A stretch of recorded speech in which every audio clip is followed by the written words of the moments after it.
In this video, we are going to use what we know about trig functions in order to solve for missing reference angles so that we can use the reference angles to find angles indicated by different arcs.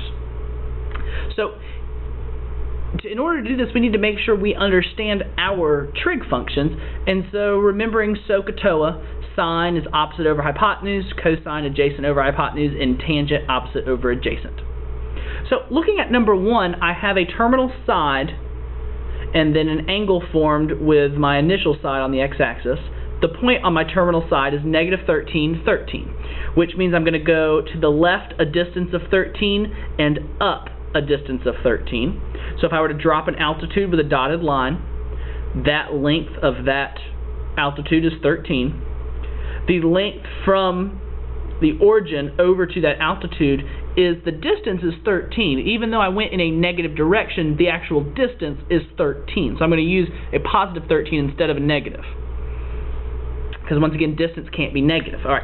So in this situation, notice I have an opposite side and an adjacent side in correlation to, or in reference to, my reference angle. So I'm going to mark the reference angle as alpha here. And from this, we can set up the trig ratio that the tangent of alpha is equal to 13 over 13, because tangent function is opposite over adjacent. Now if I had a hypotenuse, I could have used sine, but I only have opposite side and adjacent side. So tangent is 13 over 13. In order to solve for alpha, I'm going to take the inverse tangent of both sides, which will look like this. And so in this situation, the inverse tangent of 13 over 13, which is just 1, tells me that alpha is 45 degrees. So now that I have alpha, I want to find the entire angle measure, theta. And notice I'm starting at, so I start at my initial side, and I'm going in a negative direction. I go up to a half a rotation, which in degrees is 180, and then I just have to add the small piece of my reference angle. So theta is equal to 180 plus 45, which gives me an angle measure of 225. However, we're moving in the negative direction, so the measure of angle theta would be a negative 225 degrees.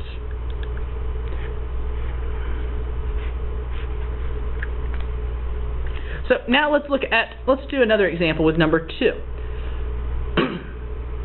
So notice here I have the point negative 7, negative square root 15. If I drop an altitude, I can label the sides of this triangle that is formed. And then I'm going to use my reference angle, which is the acute angle here, alpha.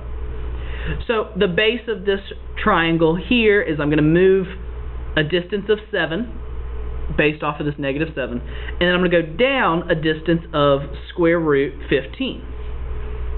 So using this information, I can set up a ratio that the tangent of alpha is equal to opposite over adjacent, which I can then solve for alpha by taking the inverse tangent of both sides, which leaves me with alpha as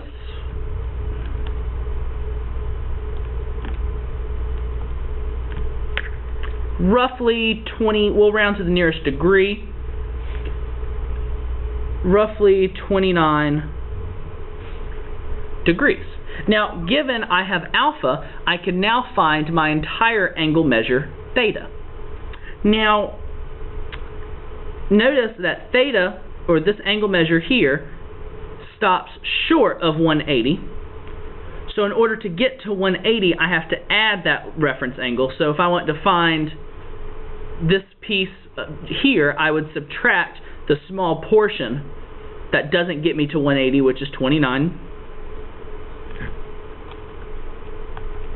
And I get 151.